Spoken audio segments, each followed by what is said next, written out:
I was sitting across from Jessica, raising my glass of champagne to toast our 10 years of marriage in Bellissimo, the upscale Italian restaurant where we had our first date.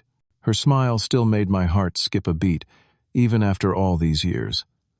What she did not know was that I had secretly purchased this restaurant 3 months ago as an anniversary gift. The tension with my mother-in-law, Eleanor, had been building for years, but nothing prepared me for what would happen when she arrived late with a strange man in tow. Let me tell you how a night meant for celebration turned into the ultimate revenge. If you are watching this video, drop a comment letting me know where you are tuning in from. Hit that like and subscribe button, and stick around to see how I turned the tables on the woman who tried to destroy my marriage. I grew up in a working-class family in Chicago, with parents who worked multiple jobs to make ends meet. We never had much money, but they instilled in me the importance of hard work and determination. I put myself through college on scholarships, working evenings and weekends at a local diner. Those years taught me the value of every dollar and gave me the drive to build something better for myself. After graduation, I started working for a small real estate company. The hours were long, the pay was modest, but I soaked up everything I could about the business. By 27, I had saved enough to buy my first property, a rundown duplex that I renovated myself on weekends. I rented out both units, used that income to secure another loan, and slowly began building my real estate portfolio one property at a time. I met Jessica at a charity gala I had been invited to by one of my clients. She stood out immediately, not just because of her beauty, but because of her genuine warmth toward everyone around her. Jessica worked as a financial analyst for a major investment firm. She was brilliant, articulate, and had this infectious laugh that could light up an entire room. Despite coming from completely different backgrounds, we connected instantly over our shared values and ambitions. Jessica grew up in a wealthy family, with her parents Eleanor and Richard Thompson. They lived in one of those massive houses in the suburbs, with manicured lawns and luxury cars in the driveway. Her father had built a successful law firm, and her mother had never worked a day in her life, instead focusing her energy on climbing the social ladder and maintaining appearances. Jessica was nothing like them. She was down-to-earth, compassionate, and valued people for their character rather than their bank account. From the moment Eleanor met me, she made it clear I was not what she had envisioned for her daughter. The first time Jessica brought me home for dinner, Eleanor greeted me with a cold, assessing look and a limp handshake. Throughout the evening, she peppered me with questions about my family background and career, each question laced with thinly veiled judgment. When I mentioned my real estate business was still growing, she glanced at her husband with a look that clearly said not good enough. Over the years, that subtle disapproval evolved into something more direct.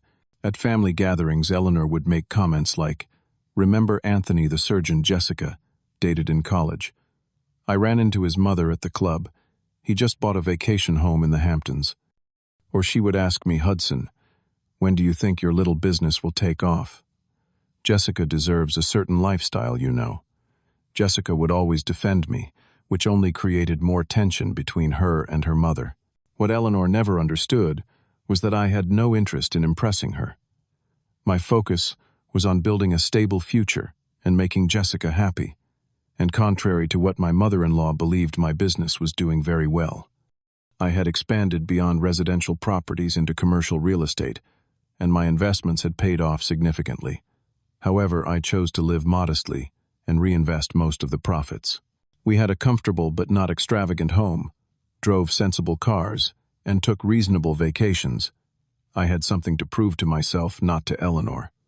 5 years into our marriage, I secured my first major commercial deal, transforming an abandoned warehouse into a trendy mixed-use development with apartments, offices, and retail space.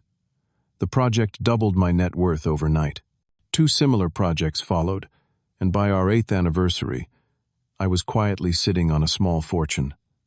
Only my business partner and financial advisor knew the full extent of my success. I had decided long ago that I wanted people to value me for who I was, not what I owned. Jessica knew we were financially secure, but even she was not aware of just how successful the business had become. I was waiting for the right moment to share everything with her, planning to do something truly special, that would reflect the depth of my love and appreciation for her support through the years of building my business. That opportunity came unexpectedly when Mario, the owner of Bellissimo, mentioned he was retiring and selling the restaurant. This was the place where Jessica and I had our first date, where I proposed, and where we had celebrated every anniversary. It held so many special memories for us. Without hesitation, I made an offer and purchased the restaurant through one of my holding companies. I kept the same staff, including Marcus, the longtime manager who had known Jessica and me since our first visit. I swore everyone to secrecy, planning to reveal my ownership as a surprise during our upcoming 10th anniversary dinner. Little did I know that this surprise would become the perfect setting for exposing a betrayal I had not yet discovered. Our anniversary evening started perfectly. I had arranged for the staff to recreate the exact table setting from our first date down to the specific flowers and candles. When Jessica and I arrived, Marcus greeted us warmly, showing us to our special table by the window, overlooking the garden. My wife looked stunning in her blue dress, her eyes shining with happiness, as she recognized all the little details I had arranged to mirror our first date a decade ago. "Hudson, this is incredible," she whispered, squeezing my hand across the table. "How did you remember everything so perfectly?" I smiled, knowing the real surprise was still to come. "Some things you never forget," I told her, raising my glass. "To 10 amazing years, with the most beautiful woman inside and out."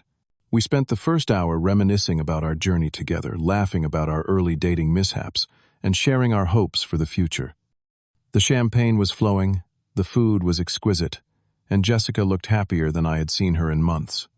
She had been working long hours on a major project at her firm, and this night was a much-needed break from the stress. Just as we were finishing our appetizers, I noticed Jessica looking toward the entrance with a confused expression. Following her gaze, I saw Eleanor making her entrance in an overly formal evening gown, accompanied by a tall, distinguished-looking man I had never seen before. "Is that your mother?" I asked, already knowing the answer. Jessica nodded her shoulders, tensing. I had no idea she was coming tonight. I specifically told her we were having a private celebration. Eleanor spotted us and made her way over, pulling her companion along by the arm. "Jessica, darling."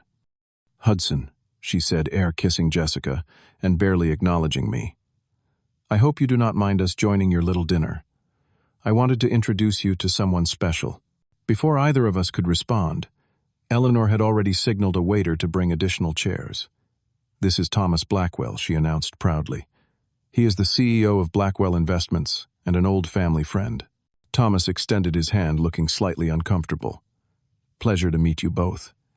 Eleanor has told me so much about you, Jessica." I noticed he barely glanced at me, focusing his attention entirely on my wife. Jessica shifted uneasily in her seat, clearly unhappy with this interruption, but too polite to make a scene. "Mother, we are having our anniversary dinner," Jessica said quietly. "Perhaps we could meet Thomas another time." Eleanor waved her hand dismissively. "Nonsense. What better time to meet Thomas than during a celebration? Besides, I already made reservations. It would be rude to send us away now." I took a deep breath, determined not to let Eleanor ruin our evening. "It is fine, Jess. The more the merrier, right?" I said, squeezing her hand under the table. Jessica gave me a grateful look, though I could see the disappointment in her eyes. As the main course arrived, Eleanor wasted no time in launching her typical subtle attacks. "Hudson Thomas here has just acquired a new venture capital firm. His family has been in investment banking for generations. Such a solid background, do not you think?" I nodded politely while taking another sip of wine. "Very impressive.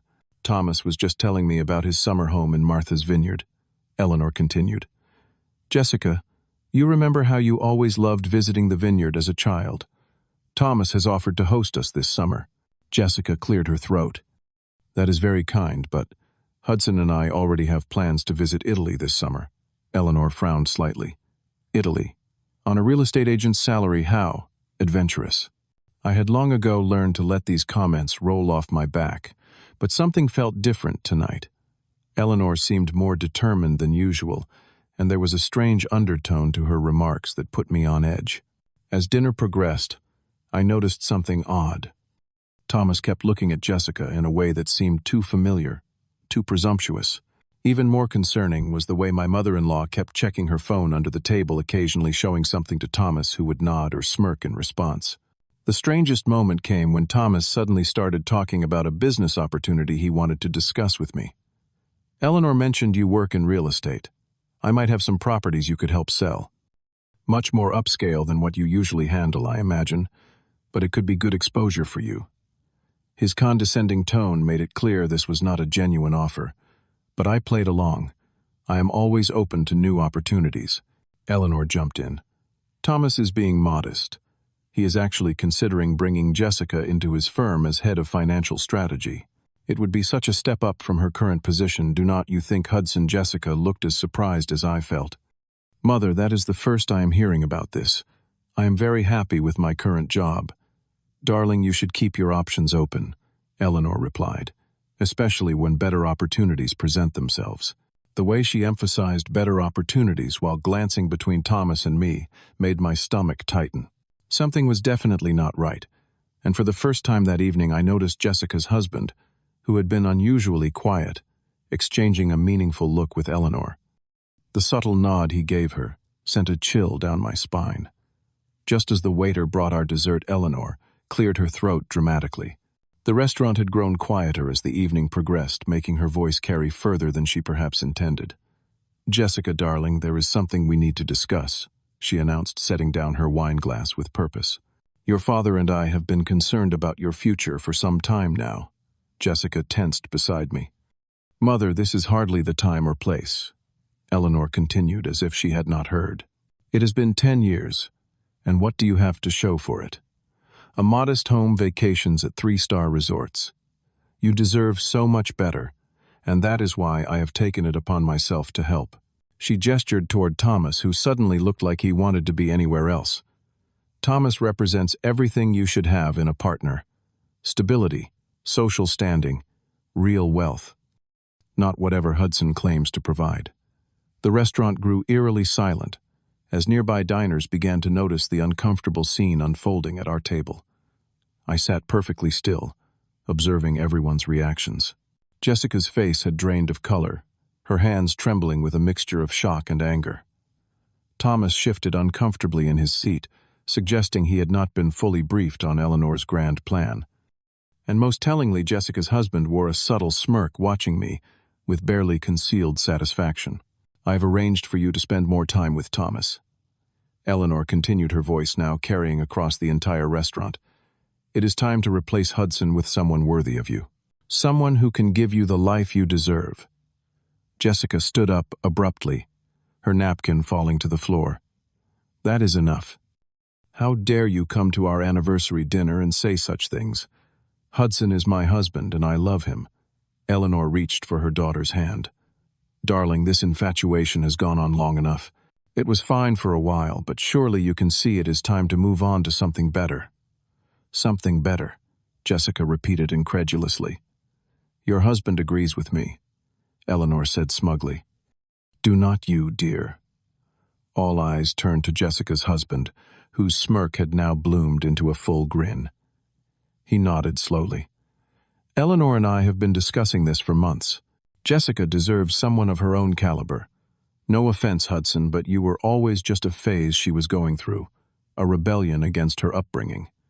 The betrayal hit Jessica like a physical blow. She staggered slightly, gripping the edge of the table. "You have been conspiring with my mother behind my back. For months." Her husband shrugged, seemingly unconcerned by the pain written across her face. "It is for your own good. Thomas is perfect for you. He has everything I have, and more." I had remained silent throughout this exchange, taking it all in. Now I reached for Jessica's hand and gently guided her back to her seat. "It is okay," I said softly. "Let me handle this."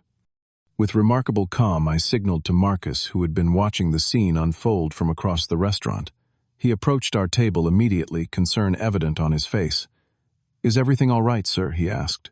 "Not exactly, Marcus," I replied. "Could you join us for a moment? There seems to be a misunderstanding I need to clear up." Eleanor rolled her eyes. "Are you going to complain about the service now? How typical." I smiled at her for the first time that evening. Actually, Eleanor, I would like you to meet Marcus properly. He is not just the manager of Bellissimo. He is also the corporate secretary for Hudson Properties Holdings, my company that purchased this restaurant 3 months ago. The color drained from Eleanor's face. What, that is right, I continued, enjoying the dawning horror on her face. I bought Bellissimo as an anniversary gift for Jessica to commemorate where our journey began. Jessica gasped beside me, her eyes wide with surprise. Hudson, you bought the restaurant. Our restaurant. I nodded, squeezing her hand. I was going to surprise you tonight, but it seems we have had enough surprises already. Turning back to Eleanor, I continued.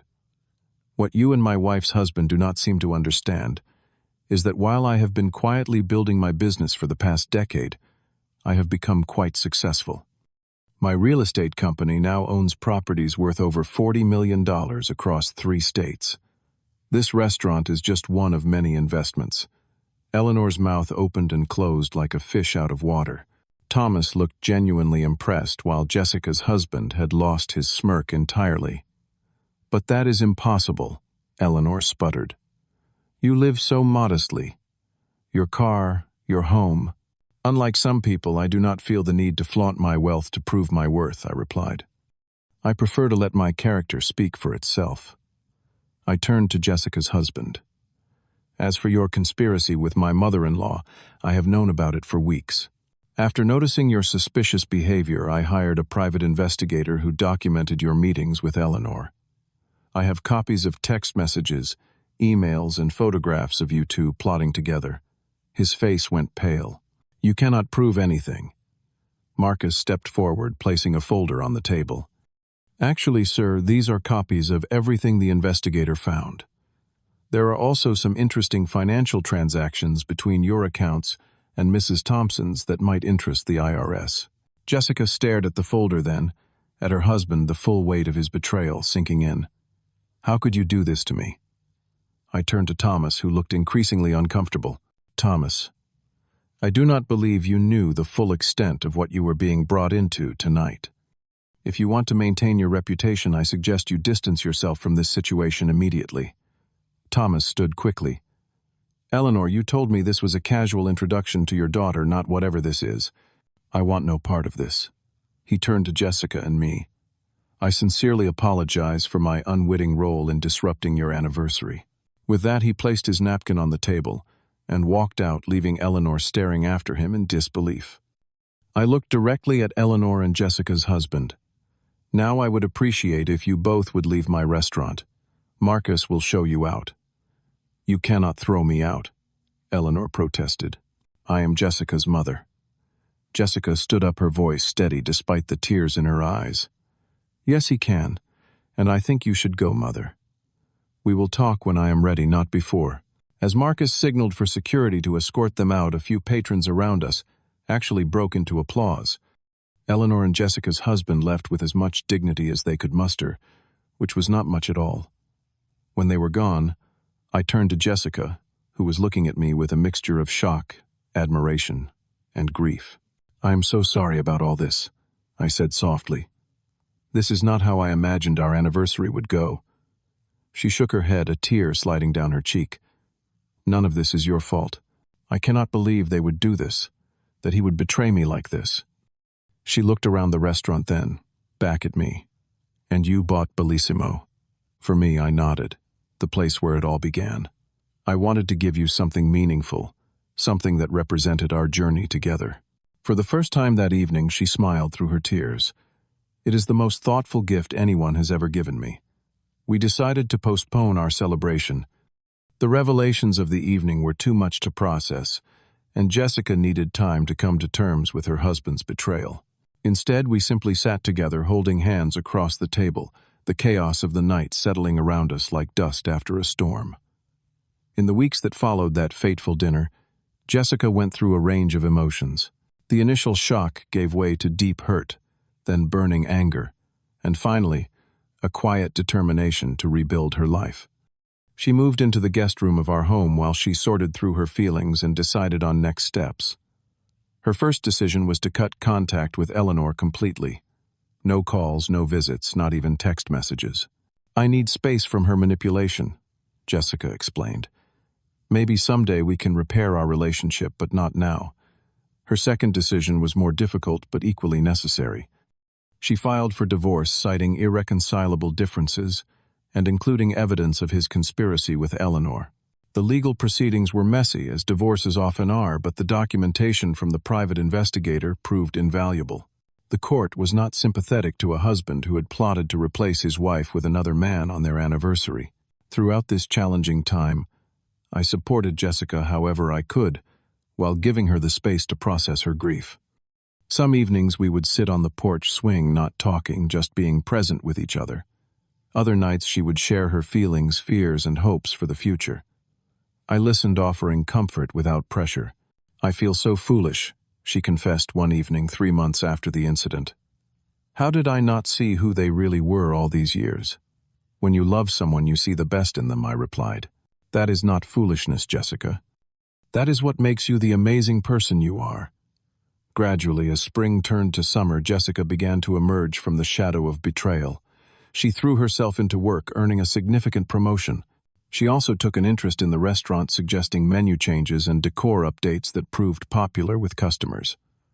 Working on Bellissimo gave her a creative outlet and a sense of purpose during a difficult time. I invited her to learn more about my real estate business as well, and she was astonished by the extent of what I had built. "Why did you never tell me?" she asked as we toured one of my larger commercial properties. "At first, I wanted to prove myself," I explained. "Then it became a matter of privacy and security. And honestly, I enjoyed living simply with you, focusing on what really matters rather than material things." She smiled, understanding in her eyes. "That is what makes you different from them. You never needed to show off your success to feel worthy." 6 months after the anniversary dinner, Bellissimo had become one of the most popular restaurants in the city. Jessica and I had developed a comfortable routine of running it together on weekends, while maintaining our separate careers during the week. The restaurant had become a symbol of our resilience and partnership. Eleanor made several attempts to reconcile, sending elaborate gifts and tearful voicemails, but Jessica remained firm in her boundary. "She has not really changed," she explained. "She is just trying different tactics to regain control." As for Jessica's ex-husband, he moved to another state after the divorce was finalized, having lost not only his wife, but also his reputation among their social circle when the story of his betrayal became known. It was not until a full year after that disastrous anniversary dinner that Jessica received a letter from Eleanor that seemed genuinely remorseful. In it, Eleanor acknowledged her controlling behavior, her misplaced values, and the harm she had caused. "I was so focused on status and appearances that I nearly destroyed my relationship with my only daughter," she wrote. "I understand if you cannot forgive me, but I want you to know that I finally see how wrong I was."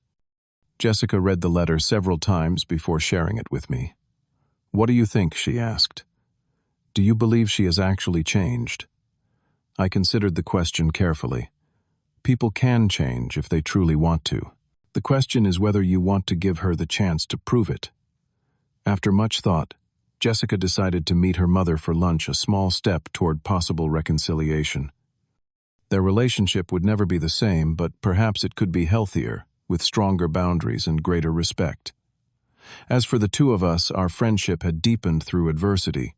We had supported each other through one of the most challenging years of our lives, and that bond was stronger than any romantic relationship I had known. We continued to run Bellissimo together, expanding its success and enjoying the community we had built there.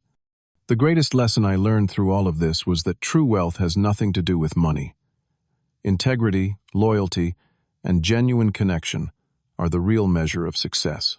I had built a thriving business, yes, but more importantly, I had built relationships based on trust and mutual respect.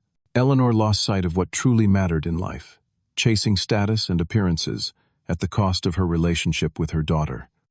Her scheme to replace me backfired spectacularly, revealing the emptiness of her values and ultimately bringing Jessica and me closer together. Sometimes life gives you unexpected opportunities to discover who your real allies are. That anniversary dinner, meant to celebrate 10 years of partnership, instead marked the beginning of a different kind of journey, one that taught us both about resilience, forgiveness, and the power of staying true to yourself, even when others try to diminish your worth. Have you ever had someone underestimate you, only to later realize their mistake? Share your story in the comments below. If this video resonated with you, please give it a like, and subscribe to hear more stories about overcoming betrayal and finding strength in unexpected places. Do not forget to share this with someone who might need to be reminded of their worth today. Thank you for listening, and remember that your value is never determined by others' perceptions. It comes from within.